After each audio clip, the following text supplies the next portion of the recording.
par sa douloureuse passion, sois miséricordieux pour nous et pour le monde entier. Par sa douloureuse passion, sois miséricordieux pour nous et pour le monde entier. Par sa douloureuse passion, sois miséricordieux pour nous et pour le monde entier.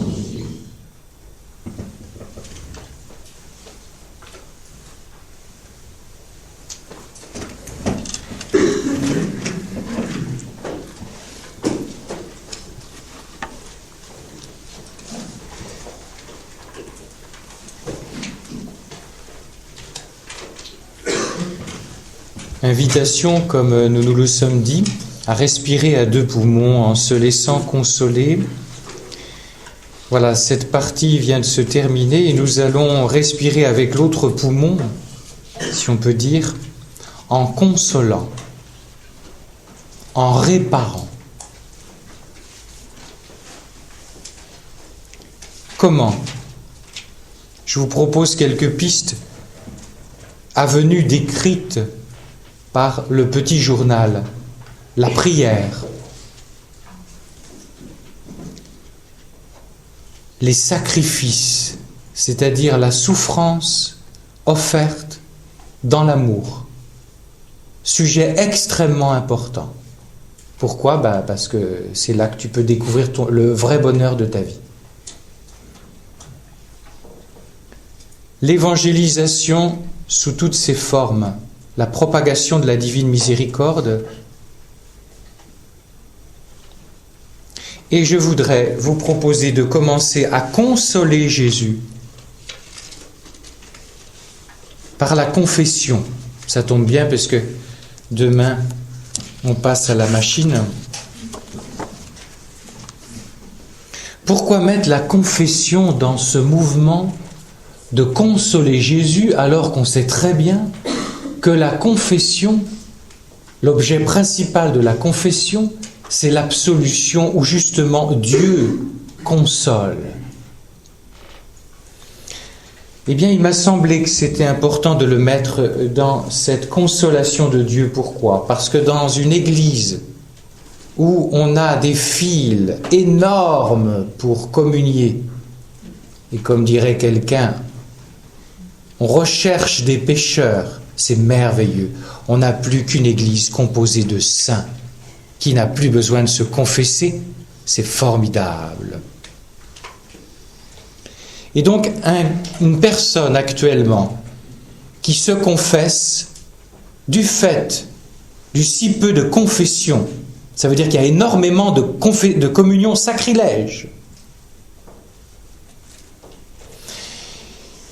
Quelqu'un qui se confesse actuellement console Jésus. Pourquoi ? Parce que le métier de Dieu est de donner la miséricorde. Et il a comme un trop-plein de lait. Et quand quelqu'un va se consoler, va se confesser, ouf, ça soulage en quelque sorte Jésus. Il y a quelque chose de ça.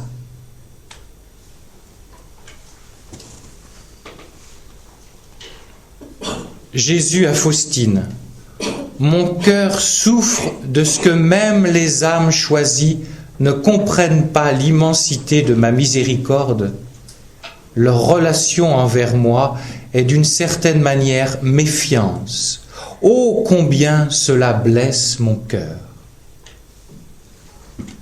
Intéressant d'entendre ça. Hein?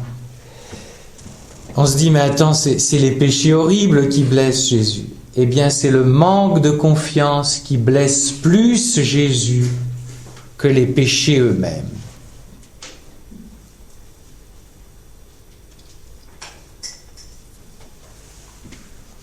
Alors, pour vous parler de la confession, j'ai pensé tout simplement revisiter avec vous les 4 principaux éléments qui composent le signe sacramentel du pardon.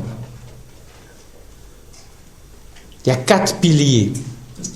Et vous avez là les 4 piliers repris par Jean-Paul II dans son encyclique sur la réconciliation et la pénitence.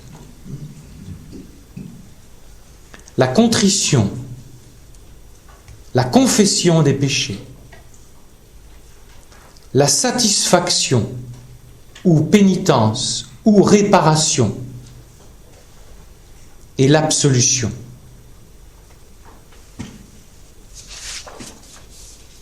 On ouvre la première porte, la contrition.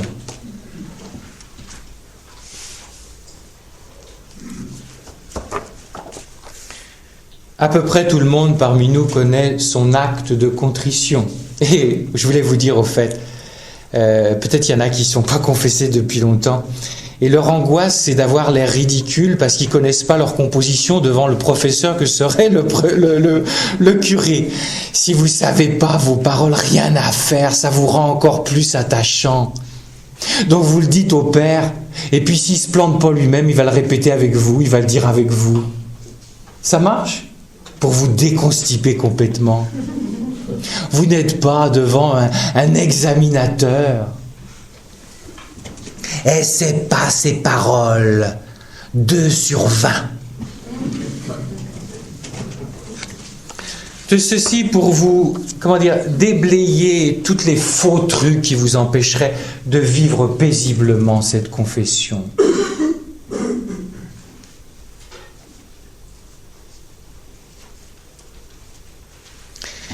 Nous pouvons connaître donc parfaitement notre acte de contrition et pourtant ne pas savoir ce que c'est la contrition. Ce serait très intéressant de faire un micro-trottoir ou un micro-tunnel pour s'en aller. Qu'est-ce que c'est la contrition ? Ce serait très intéressant. C'est pour France Info, hein ?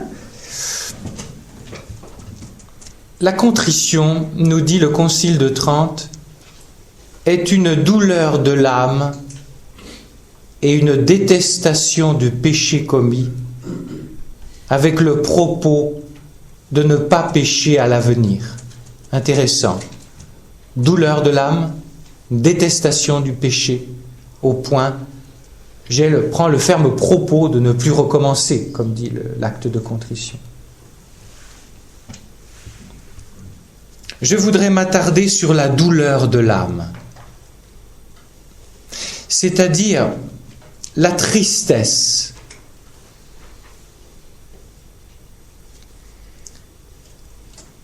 Il y a une juste tristesse et il y a une mauvaise tristesse. Il y a une juste tristesse qui est comme la colonne vertébrale qui déclenche la contrition. Il y a une mauvaise qui va entretenir une culpabilité morbide qui n'est pas voulue par Dieu. Je m'explique. Quand une personne a péché et dit « Oh mon Père, je suis triste d'avoir blessé le cœur de mon Jésus », faut voir. La personne est peut-être triste tout simplement de s'être ramassée comme une crêpe. Et que le beau miroir, mon beau miroir, s'est brisé à mes pieds. Et en fait, la tristesse, c'est quoi ? C'est l'humiliation de se voir si nul, de s'être planté.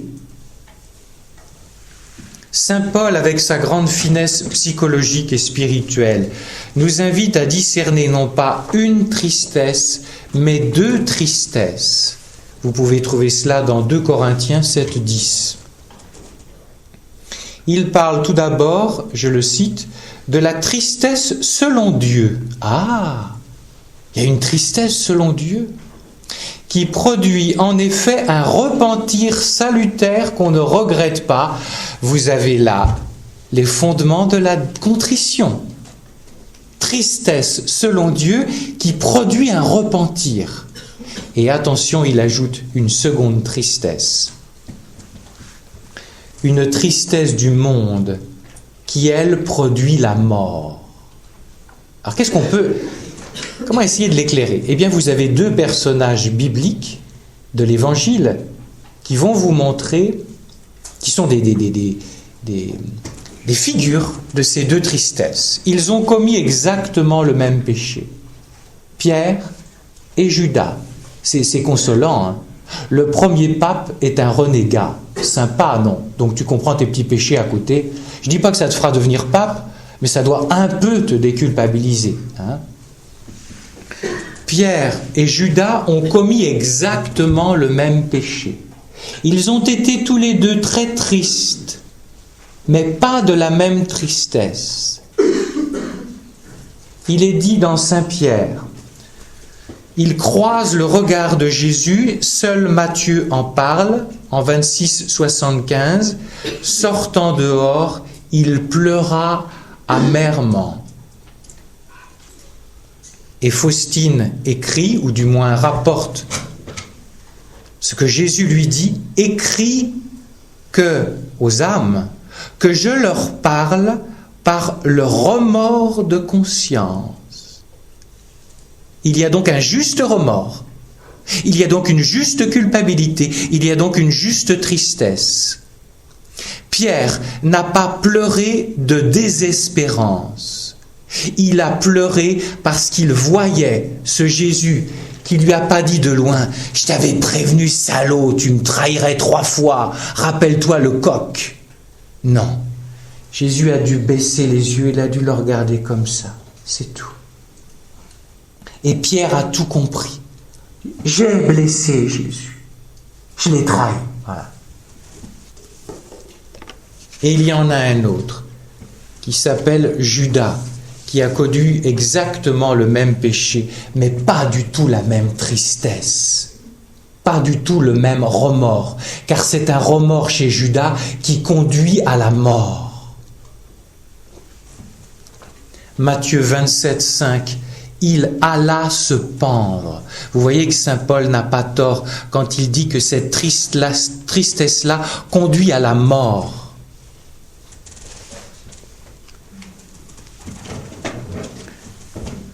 Il y en a un, on a dû vous le faire, qui se repent et l'autre qui se pend.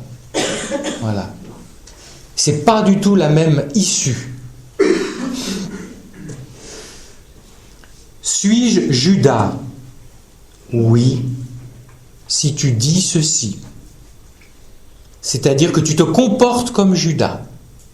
C'est-à-dire que tu paralyses le don de la miséricorde. C'est-à-dire que tu fais le jeu du diable et non pas le jeu de Dieu, sous prétexte de vertu et de je confesse à Dieu, je confesse à Dieu, je confesse à Dieu. Ces réflexions suivantes. Je ne me le pardonnerai jamais. L'autre réflexion, il ne pourra jamais me le pardonner. C'est tellement gros ce que j'ai fait. Tout le petit journal, toute la révélation du petit journal sur la miséricorde vise à briser ce jamais dans ton cœur, pour qu'il n'y ait plus de jamais. Et qu'est-ce qu'il a fait, Judas ? Mais c'est ça. Parce que rappelez-vous, dans l'Évangile, on dit que c'est le pognon qui l'intéresse, mais il a été rendre le pognon. Ce qui veut dire qu'à un moment, Judas a perçu ce qu'il a fait. Quand il a entendu « Oh, c'est pas possible, ils vont le tuer », il a été dépassé. Il croyait qu'ils allaient le juger, je sais pas quoi, et puis que lui, il allait récupérer. Et puis là, il est allé rendre le pognon. Mais en allant se pendre, c'est ça qu'il a décrété. Il ne pourra jamais me le pardonner. Alors, et toi, quand tu entretiens ces remords du passé, tu comprends le jeu de qui tu fais ? Tu crois faire le jeu de la contrition ? Tu fais le jeu du diable. Quel est le jeu du diable ? Ne t'approche surtout pas de sa miséricorde. Il ne te le pardonnera jamais. Écoutez ça, Faustine. Et pour vous faire comprendre que la souffrance au jardin des Oliviers, c'est marrant, les mystiques se retrouvent, on n'est pas très étonné puisque c'est l'Esprit Saint qui les informe. Moi, j'étais pas très fanat d'Anne-Catherine Emmerich parce que je me disais, il y a déjà un évangile, je vois pas pourquoi on rajoute des révélations. Et puis depuis qu'elle est bien heureuse, je m'écrase un petit peu. Heureusement, il est temps de me rabaisser un peu le caquet. Et puis j'ai lu il y a quelque temps, donc tout le passage concernant la passion. Ça m'a beaucoup intéressé, l'agonie. Donc ça veut dire quoi?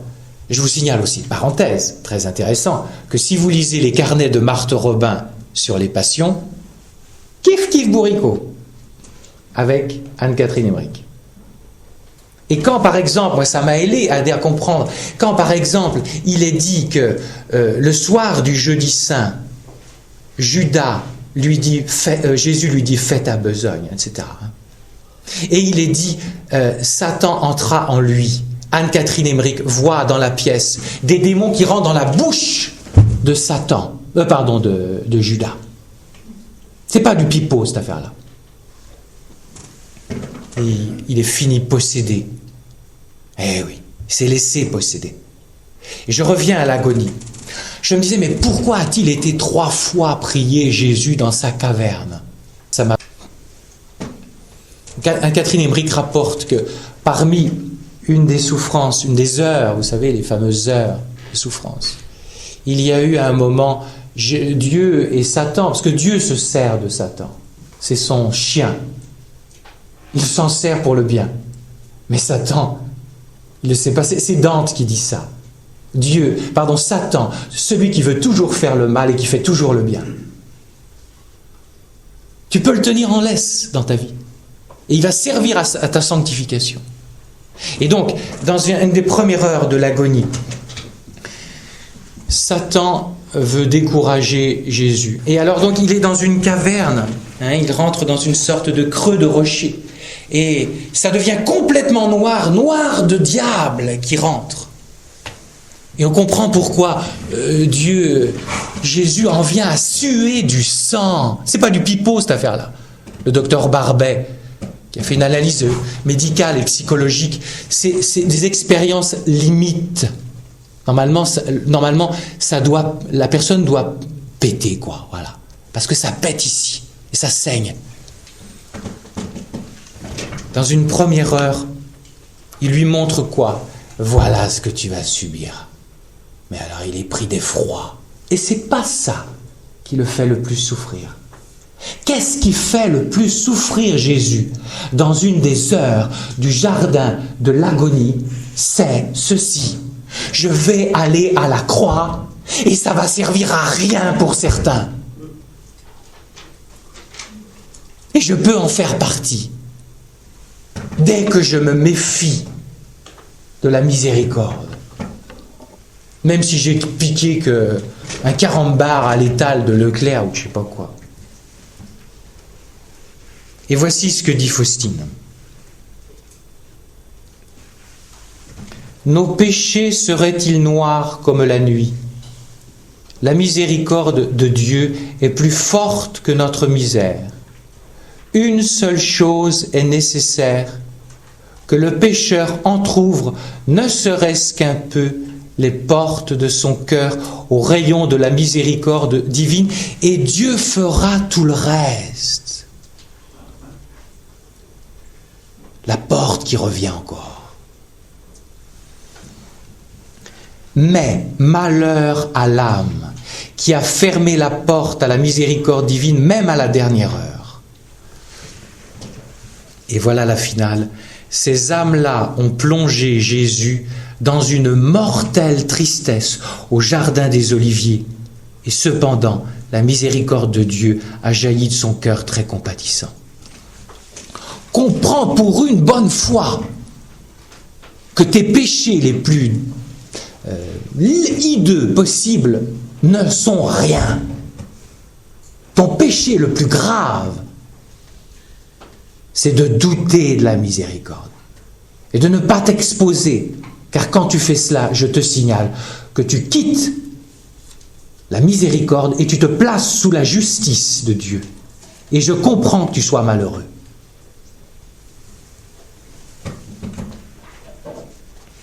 Alors il nous faut cultiver une bonne culpabilité.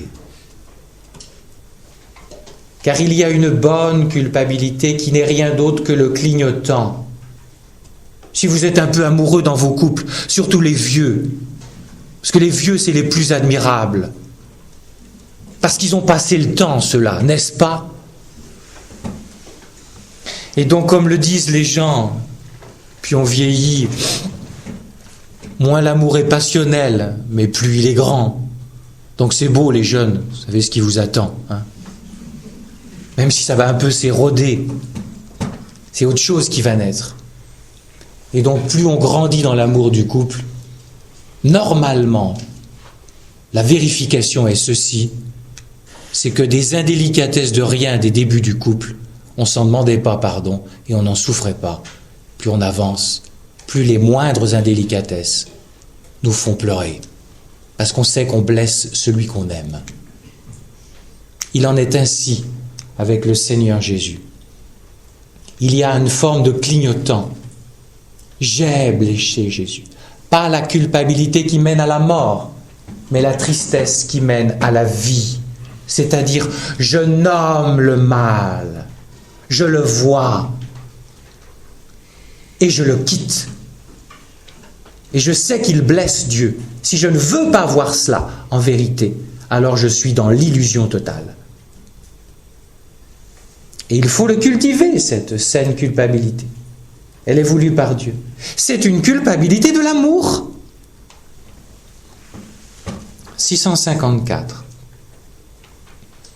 Après la confession, je méditais la terrible passion de Jésus et je compris que ce que je souffre n'est rien en comparaison de la passion du Sauveur et que même la plus petite imperfection était la cause de ce terrible supplice. Voilà.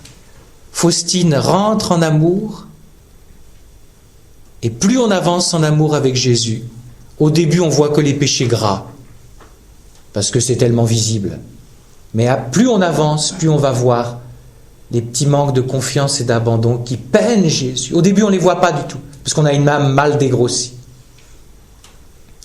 Quand vous voyez un Padre Pio qui se confesse à un jeune capucin, ça m'aurait fait drôle, moi, de confesser Padre Pio. Et Padre Pio, après la confession, pleure en larmes comme un enfant.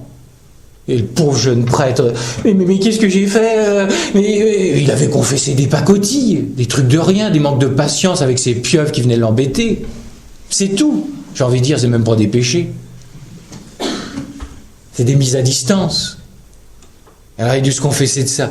Et le prêtre me dit, mais c'est rien ce que vous avez fait, Padre Pio. Mais tu ne comprends donc pas que c'est un coup de poignard dans le cœur de Jésus. Voilà. Faut être dans le cœur de Dieu pour entrer des trucs comme ça. Moi, je vois pas tous ces trucs-là. Avançons. Deuxième pilier, la confession.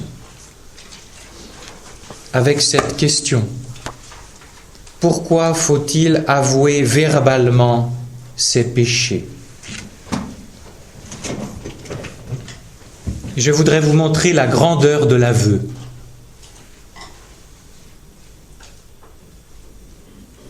L'aveu n'est pas une humiliation, il est une élévation. La grandeur de l'aveu peut se conjuguer en ces trois formules. En avouant mon péché, je fais trois choses. Je m'avoue pécheur.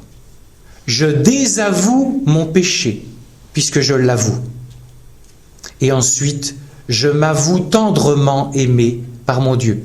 3 pour le prix d'un, ça vaut pas le coup, non? Je comprends pas pourquoi vous priez de ça. S'avouer pécheur.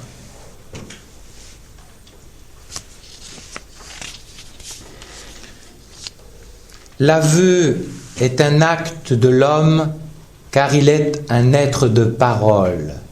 Mais mon Père, Dieu, il sait tout, il n'a pas besoin que je lui confesse. Dieu n'a pas besoin de ton aveu de parole, mais toi tu en as besoin. Car tu entends, et tu es un être de parole. Et tu as besoin d'entendre, j'ai fait ça.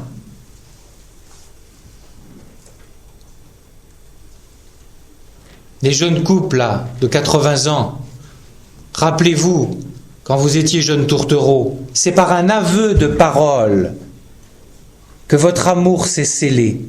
Je crois bien, Germaine, que je suis amoureux de toi. Est-ce que tu voudrais être ma femme? Vous avez avoué, excusez-moi Germaine, je ne sais pas s'il y a une Germaine ici, vous avez avoué qu'il y avait de l'amour, que ce n'était pas simplement une amie. Et elle vous répond, écoute chérie, je crois que je t'aime aussi. Voilà, pour nous dire quoi? Que l'aveu, c'est quelque chose de l'amour, parce que nous sommes un être de parole. Le gamin, lui, il reste gamin par ceci, par le refus d'avouer. Non maman, c'est l'autre qui a fait ça, c'est pas moi. David est adolescent, enfant, gamin, et il devient adulte quand Nathan lui raconte qu'il a eu un adultère et qu'il a tué le mari de son amante. Et à ce moment-là, il pleure et il dit « J'ai péché contre le Seigneur » et là, il devient un adulte. La vérité, le jugement que je prononce sur mon péché est la condition pour être un adulte. Et cela grandit l'homme. Maintenant, je vous l'ai dit, en m'avouant pécheur, je désavoue mon péché. Eh bien, c'est merveilleux. Est-ce que vous vous rappelez, quand vous avez mangé un poisson un peu rapidement et que vous avez eu une arête coincée en travers de la gorge, qu'est-ce que vous faites? Bon, je ne peux pas le faire, ça va faire trop de bruit. Vous crachez. Pour que ça sorte. Parce que je vous signale, ça blesse, ça m'est arrivé, moi. J'étais obligé d'aller aux urgences. Bien fait pour moi. Ça m'apprend à manger plus lentement. On n'arrêtait pas de me le dire. Eh bien, en crachant ton péché, en l'avouant que tu es pécheur, tu le craches, il sort de toi. Mais mon père, c'est que des paroles? Ben non, c'est pas que des paroles. Ça le crache. Ça le met à distance. Il ne te colle plus à la peau. Il n'est plus en toi. Il est en dehors de toi. Surtout quand tu le confesses à quelqu'un d'autre, on le verra, c'est le prêtre.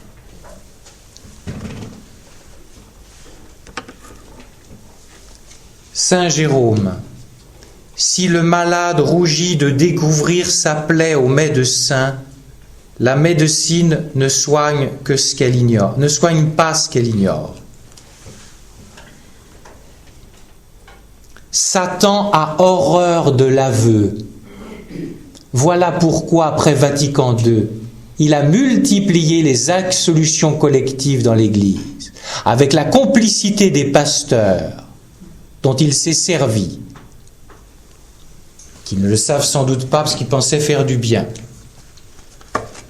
Il a horreur de l'absolution individuelle. Parce que quand tu fais une absolution collective, tu n'avoues rien. Et donc tu craches rien. Saint Ignace de Loyola appelle cela le démon du silence. Je ne vais quand même pas confesser ça, qu'est-ce qu'il va penser de moi? Et donc ton mal reste à l'intérieur de toi. Si le malade rougit de découvrir sa plaie au médecin, pas possible que le médecin soigne ce qu'il ignore. Troisième dimension, s'avouer tendrement aimé par la miséricorde. Autre fruit de l'aveu, je vous ai dit 3 pour le prix d'un.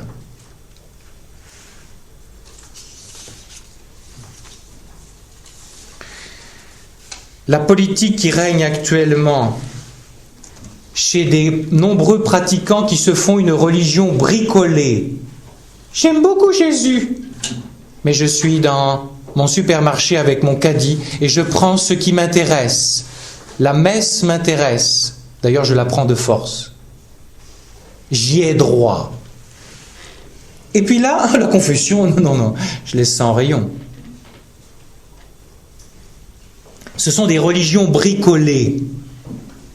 C'est pas de l'amour de Jésus.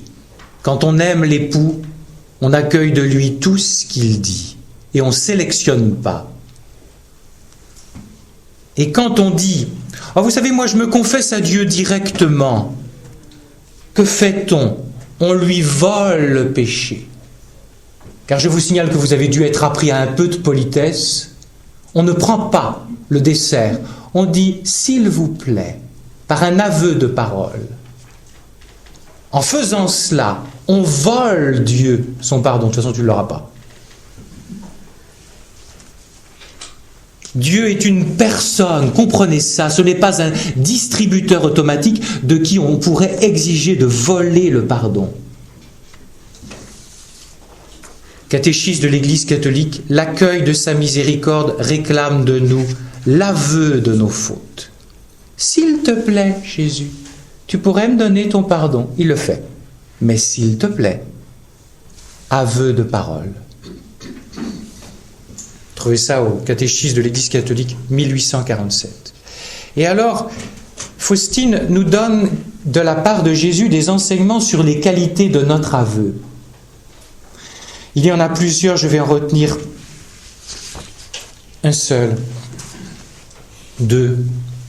La transparence, tout d'abord. Sincérité et franchise absolue. L'âme qui n'est pas sincère ou qui dissimule des péchés s'expose à de grands dangers dans sa vie spirituelle. Et Jésus lui-même ne se donnera pas d'une manière plus profonde à cette âme. Deux excès à éviter. Attention, les scrupuleux qui avaient une nature un peu scrupuleuse, je vous demande au nom de Dieu, quand c'est confessé, c'est confessé. Il y avait cette parole du pasteur protestant Thomas Roberts qui disait, quand on s'est confessé, nos péchés ont été jetés à la mer et Dieu a mis une pancarte après, pêche interdite. Va pas repêcher. Mon père, est-ce que vous croyez que ça a été pardonné? Voilà. Pour les scrupules, attention, il ne faut pas les regarder de haut. C'est une grande souffrance. Comment s'en sortiront-ils? Par l'obéissance au Père spirituel, qui leur dira de communier, car ils n'oseront jamais s'approcher de la communion, car ils se croiront toujours en état d'enfer. L'obéissance est la voie de libération du scrupuleux. Donc voilà le premier excès. C'est-à-dire dissimuler. Mais mon père, au cas où il resterait peut-être quelque chose que j'ai oublié. Ça a été confessé. N'y revenez plus, madame, monsieur. C'est fait. Il est bon, votre Dieu. Maintenant, autre excès. Autant il nous faut éviter de décortiquer tous les détails comme si ça allait intéresser le prêtre qui travaillait pour France Dimanche, autant nous ne devons pas tomber dans l'excès inverse qui consiste à faire de telles contorsions de langage qu'on finit par ne plus nommer les péchés. Parce qu'on ne veut pas que le prêtre il entende trop. Vous connaissez l'histoire, non? Je vais la raconter. Une autre, disait Coluche. Bon, d'accord. C'était un bon paysan, je m'excuse, parce qu'il y en a donc qui ont dû l'entendre. Moi, ça me fait toujours aussi marrer en le racontant. Il y a un bon paysan qui était très pieux, c'est une histoire, hein, et qui se confessait à son curé. Et puis un jour, il va le trouver, puis il lui dit « Mon père, j'ai volé une corde. » Alors le curé connaissait bien son pénitent, il dit « Mais enfin, Père Gustave, qu'est-ce qui se passe avec l'âge? Vous devenez scrupuleux, et voler une corde. » Et puis au bout d'un moment, ça arrive, c'est qu'au bout de la corde, il y avait une vache. C'est pour ça qu'on dit appeler un chat un chat. Si c'est une vache, tu dis une vache, quoi. Voilà, autant faut pas décortiquer, autant faut appeler un chat. Il y en a une autre qui me vient. C'est un curé... il se tient à son confessionnal, puis il y a une série de jeunes qui a à se confesser. Il y en a un qui rentre, et puis qui dit voilà, monsieur le curé, j'ai jeté du bois dans la rivière. Bon, tu diras un jour, salut Marie. Le deuxième, il rentre, mon père, j'ai jeté du bois dans la rivière. Oh là, ça commence à me chauffer. T'en diras 3 pour... Ils se sont concoctés. 3e, 4e, il sort en colère, il envoie un dernier. Et toi, comment tu t'appelles? Je m'appelle Dubois. Ils avaient jeté du bois.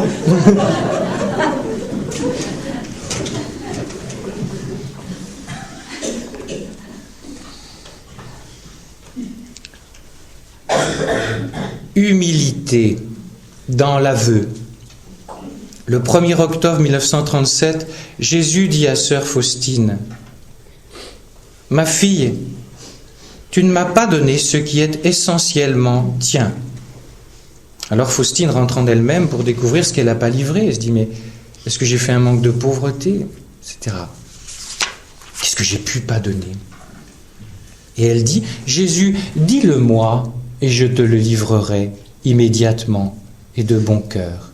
Et Jésus lui répond, ma fille, livre-moi ta misère, car c'est ta propriété exclusive. Est-ce que tu comprends que demain, je te dis pas si tu vas te confesser, parce que comme je vous ai dit, la liberté, c'est choisir le meilleur. Donc on est tous libres. Demain, on va tous se confesser, c'est évident. Hein. Eh bien, demain, tu livres ton plus grand trésor en livrant ta misère. Et Jésus va te livrer son plus grand trésor, sa miséricorde. Il n'y a aucune béa. Hein. Les gens qui sont hyper engagés dans l'église, là, dans les paroisses, persuadés de faire des béas, et alors les prêtres encore plus, puisque nous, on a consacré notre vie à ça. Notre vie est une béa. Ça se voit, non? Pas toujours. Bien, et enfin pour moi. Eh bien, nous sommes persuadés que c'est les trésors qu'on va offrir à Jésus. T'as vu, je suis engagé dans 36 trucs dans la paroisse. Non, c'est pas ça ton trésor, c'est ta misère.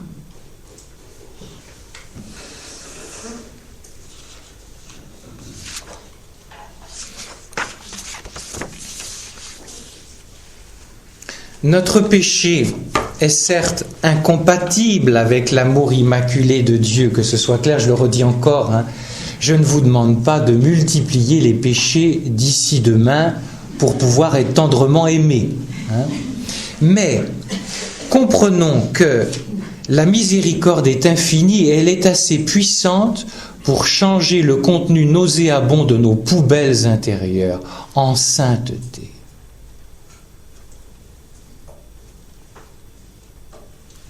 « 1318. À ce moment où Faustine déposa le trésor de sa misère en Jésus, ce qui est l'épisode précédent. Un rayon de lumière illumina mon âme, je connus tout l'abîme de ma misère, et au même instant, je me suis blotti dans le très saint cœur de Jésus, avec une si grande confiance que même si j'avais eu sur la conscience les péchés de tous les damnés, je n'aurais pas douté de la miséricorde de Dieu. » Vous voyez des consonances avec une que vous aimez bien qui s'appelle Thérèse. Vous vous rappelez? Oh, je chante faux, aidez-moi à le chanter. Même si j'avais commis tous les crimes possibles, je garderai toujours ma confiance. Je sens bien que cette multitude d'offenses n'est qu'une goutte d'eau dans un brasier ardent, n'est qu'une goutte d'eau dans un brasier ardent.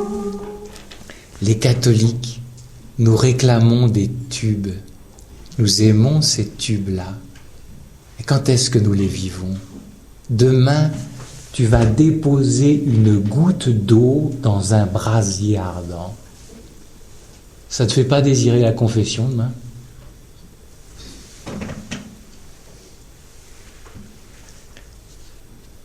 Troisième pilier, la pénitence ou satisfaction ou réparation. Il y a donc de la réparation dans la confession. Essayons d'en dire davantage pour le comprendre.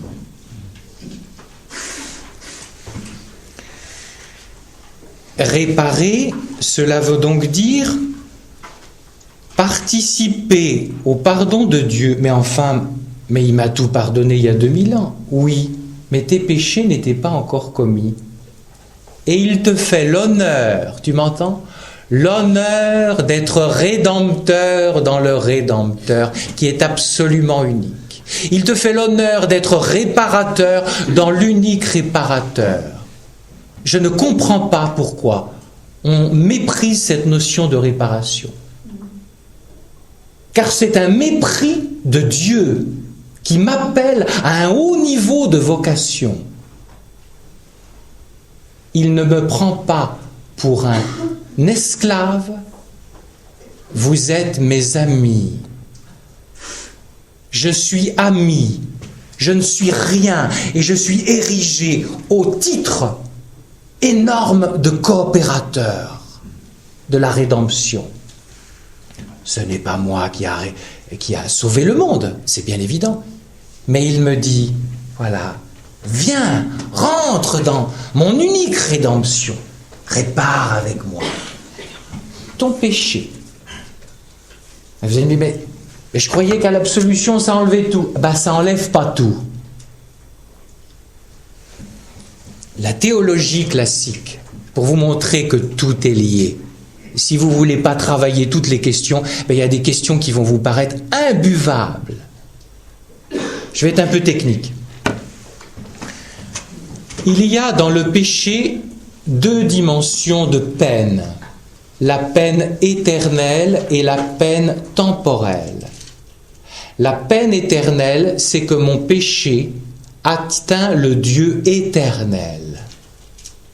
Mais c'est quoi cette peine temporelle? La peine temporelle, ce sont des torts qui sont causés dans le temps. Par exemple, j'ai volé quelque chose à quelqu'un. Peine temporelle. Et tu voudrais que Dieu il aille réparer ça à ta place? Mais c'est à toi de rendre ce que tu as volé. Tu comprends? Il y a des choses du péché qu'il peut enlever et d'autres qu'il ne peut pas enlever, qui relèvent de ton travail. Deuxièmement, le péché, toujours dans la dimension peine temporelle. Il va créer une fragilité en toi, une pente qui t'incline au péché. C'est-à-dire que dans le temps, tu vas connaître une pente savonneuse. Quand on a volé une fois, on a le gros palpitant. Quand on vole 2 fois, on balise déjà moins. Quand on vole 10 fois, on finit par y goûter. Demandez à un gars qui boit l'alcool. Rappelez-vous la pub pour l'alcool, contre l'alcool, pardon. Il y avait un pilier de bar et on disait « Pourquoi vous buvez? Je bois pour oublier que je bois. » Il y a après une fragilité. Le mec qui se drogue, après il va devenir addict. Et tu vas devenir addict. Alors j'y reviens. Par mode de comparaison. Dans l'absolution, il enlève la peine éternelle, c'est-à-dire qu'il rétablit la relation avec le Dieu éternel qui avait été abîmé, cassé. Rappelez-vous, c'est profondément biblique cette affaire-là. L'enfant prodigue. Le père dit, ton fils que voilà était mort. Et pourtant il est vivant. Il avait fait mourir la vie du père en lui. Voilà ce que ça veut. Et voilà pourquoi il y a une distinction péché mortel, péché véniel. Le péché véniel abîme la relation à Dieu, le péché mortel la tue. Et pour aller en enfer, il faudra faire des péchés mortels. Et surtout ce péché mortel, irrémédiable, du refus d'entrer. Ça me donne le vertige, vous aussi, je le reconnais. Oui, ça donne le vertige. Mais c'est possible. Et les peines temporelles, ben je vous l'ai dit, il ne peut pas pardonner, il ne peut pas aller rendre le tort que tu as fait à quelqu'un, c'est à toi de le faire. Et le tort que je me suis fait à moi-même, eh bien il faudra que tu travailles. Vous voulez une comparaison? Ça vous aidera. Le péché, c'est comme avoir une fracture de la jambe. On va vous mettre une gouttière. Moi j'ai eu ça... pour un problème de ménisque, bon voilà. Et puis tu te réveilles au bout des 3 semaines de gouttière. Oh, j'ai plus de jambes.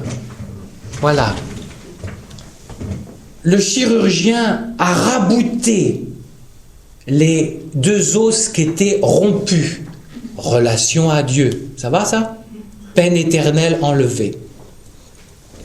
Mais est-ce que c'est le chirurgien qui va faire le travail de réadaptation et de fortification de tes muscles? À cause de la brisure, tu n'as plus de muscles. Le travail, vous savez, moi je me rappelle, il fallait tenir comme un... pour refaire le muscle. Et ça, c'est toi qui dois le faire. Il y a donc un travail, et voilà où vient la pénitence et la réparation. La pénitence, c'est ce travail de rééducation. Jésus ne veut pas te sauver sans toi. Tout se tient, vous comprenez? Alors vous comprenez les mépris de la réparation dans le sacrement du pardon, bonjour.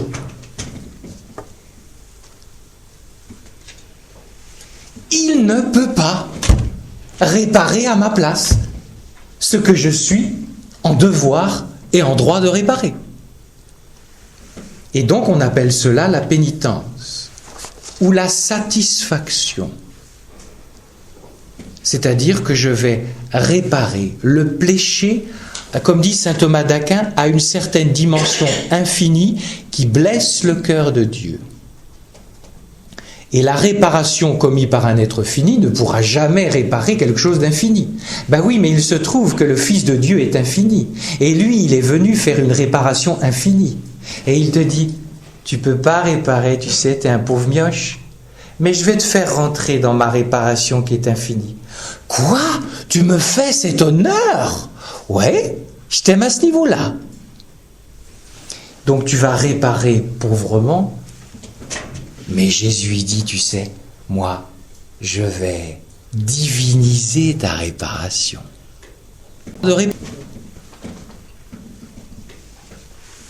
La réparation n'est pas une punition que Dieu t'infligerait pour te dire « Ah, tu m'as fait des péchés, tiens, allez, va donc dire 3 Je vous salue Marie ».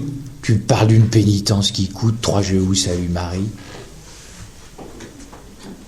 Je me rappelle, quand je m'étais reconfessé vers 18 ans,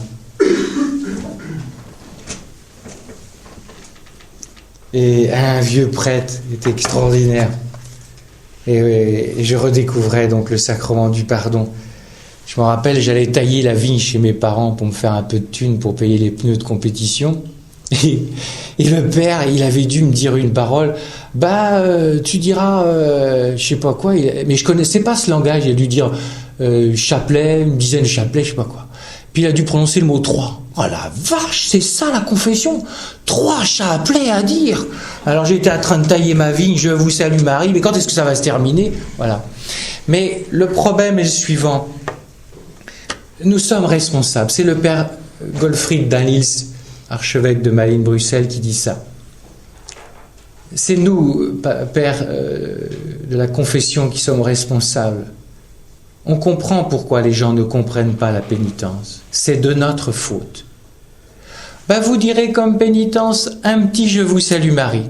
En fait, je voulais vous dire, il y a des grands Je vous salue Marie et des petits. D'abord, ça c'est du langage très ecclésiastique, vous savez. Quand on a besoin d'un laïc pour les services. J'ai besoin un petit peu de vous. J'ai un petit besoin. Et donc je pense qu'il faudrait redécouvrir, comme dit le cardinal Daniels, des pénitences qui collent à la peau. Parce que ce sacrement n'est que de la parole. Et on en refout une couche avec des paroles de prière. Il faudrait redécouvrir. Privation de nourriture, impliquer le corps. Aujourd'hui, nous sommes tellement dans ce monde malades de trop bouffer qu'il faudrait redécouvrir quelque chose, pas d'absolument invivable, mais des choses qui sortent de la parole. Paroles et paroles, toujours des paroles. Catéchisme 1460. Et c'est intéressant, il ouvre des pistes. Cette satisfaction, pénitence, réparation peut consister dans la prière. une offrande. Moi, j'ai jamais osé dire ça. Ben, vous donnerez de la thune à des pauvres. J'ai jamais osé dire ça. Bon, je sais bien, le curé d'Ars, je ferai la pénitence à votre place. Je sais que ça existe aussi, donc je me contredis un petit peu. Mais c'est parce qu'il n'avait pas beaucoup de temps, le pauvre. Et puis surtout, effectivement, il faisait la pénitence. Comment croyez-vous qu'il obtenait toutes les guérisons, les libérations dans les confessions? Parce qu'il était un bon psychologue, parce qu'il souffrait et qu'il offrait et qu'il supportait les attaques du diable. Ça se paye, le salut des âmes. Ça, on ne me l'a pas enseigné au séminaire. Ce que dit Thérèse. On n'enfante les âmes que dans la souffrance. Heureusement que j'ai découvert la vérité depuis, parce que je serais resté dans l'illusion. Le catéchisme ajoute les œuvres de miséricorde. Eh bien, vous irez faire tel service. Le service du prochain, des privations volontaires, des sacrifices, et surtout l'acceptation patiente de la croix que nous devons porter. Oh, que le catéchisme est riche pour ouvrir des pistes. Alors demain, n'ayez pas peur. Vous allez voir, je vous le donne en 1000. Vous direz 3 petits « Je vous salue Marie ». Sauf ceux qui viennent à moi. Ben oui, j'ai envie de me reposer demain. J'ai envie d'avoir personne.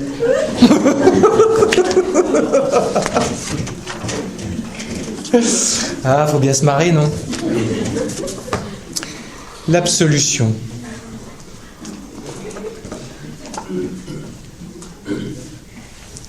Pourquoi passer par un prêtre pour recevoir l'absolution et pas aller directement à Dieu?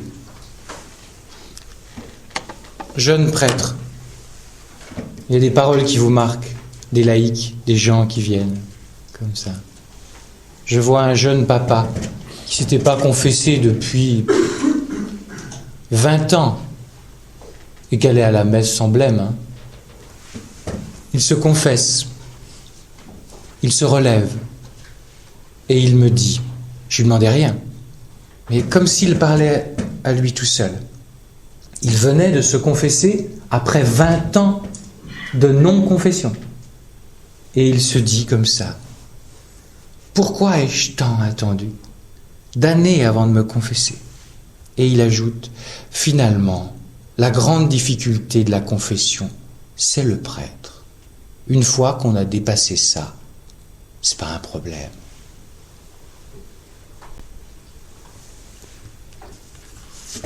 Première note de l'absolution. D'abord, cela nous concerne, chers frères prêtres. Je suppose que ça vous donne du vertige de confesser. L'honneur de confesser. L'honneur d'être Jésus pardonnant, car seul Dieu peut pardonner, et il a déposé dans nos mains le pouvoir de remettre les péchés. Et donc, plus j'avance, plus je me dis, quelle miséricorde que Dieu fait à un homme pécheur d'être instrument pour la miséricorde. Pourquoi? Quand il utilise le pain eucharistique, il ne lui fait pas résistance, il est neutre. Et il utilise un pauvre pécheur, pas pour mes frères prêtres, mais pour moi, pécheur, et par cet être souillé, il va donner l'eau vive, cristalline de la miséricorde. Ça me donne le vertige. Je comprends que ça vous le donne aussi.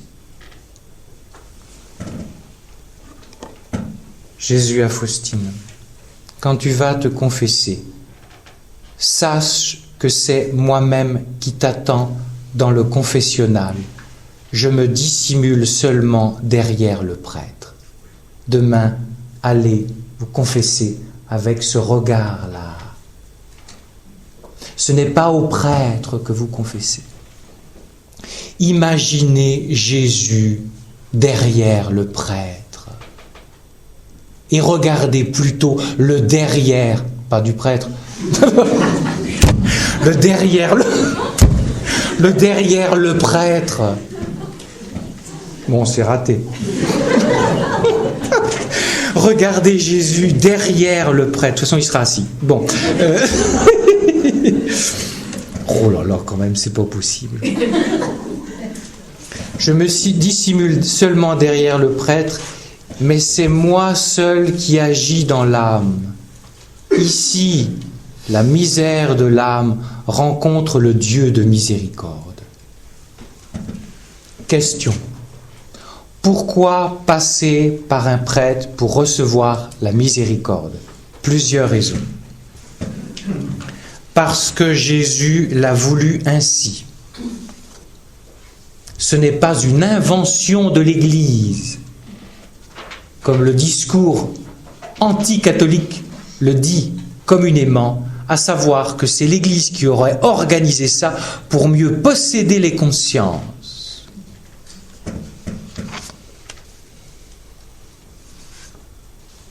Pour quelle raison passer par un prêtre? Pour être sauvé par un autre que toi. Le prêtre, quand il se confesse, puisqu'il est prêtre, il pourrait se dire « Oh ben je vais dans la glace, auto-absolution, hyper rapide. Et en plus je me donne la pénitence, sympathique. » Non. Je suis allé me confesser avant d'aller à la retraite. Ben, j'ai été voir un frère prêtre. Voilà. Un prêtre, ça se confesse. Du moins on espère. Car je pense que faire des absolutions collectives pour un prêtre, c'est quand même le signe qu'il y a un gros blême dans son expérience de la confession. Car comment je pourrais priver les autres d'un tel trésor si j'ai découvert ce trésor? Mais si je n'ai pas découvert ce trésor, je préférerais passer mon temps à faire des réunions plutôt qu'à confesser. Je le comprends. Ça donne l'impression d'exister.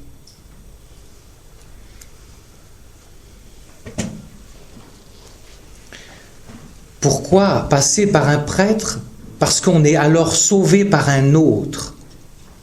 Vouloir s'auto-pardonner sans passer par la médiation d'un prêtre, je vais vous dire à quoi ça ressemble. Ça ressemble à un homme qui serait tombé dans des sables mouvants et qui se dit « Super, je vais m'en sortir !» Et ben voilà, il te faut un autre qui te tende une perche pour te sortir des sables mouvants. Et pourquoi passer par un prêtre? Pour que tu expérimentes que tu es sauvé non pas de loin, mais de très près. Car le prêtre est sacrement du Christ. Et quand il dit « je te pardonne », c'est Jésus, de très près, pas du haut de son ciel, de très près. Tu entends une bouche, une parole visible du Dieu invisible qui te dit « je te pardonne ». Tu ne peux pas être sauvé plus près que par la confession. Certes d'un pauvre prêtre, mais qui agit in persona Christi, comme on dit en anglais.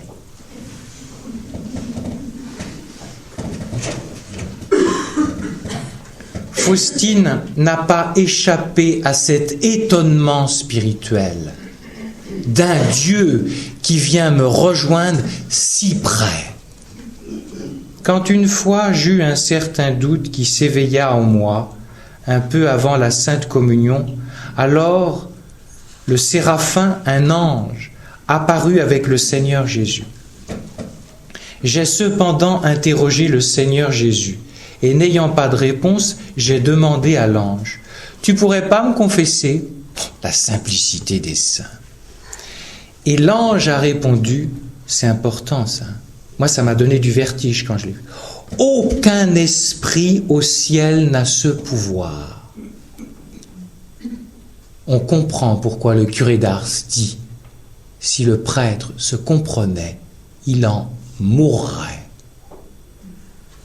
Pas mourir de trouille, mourir d'extase.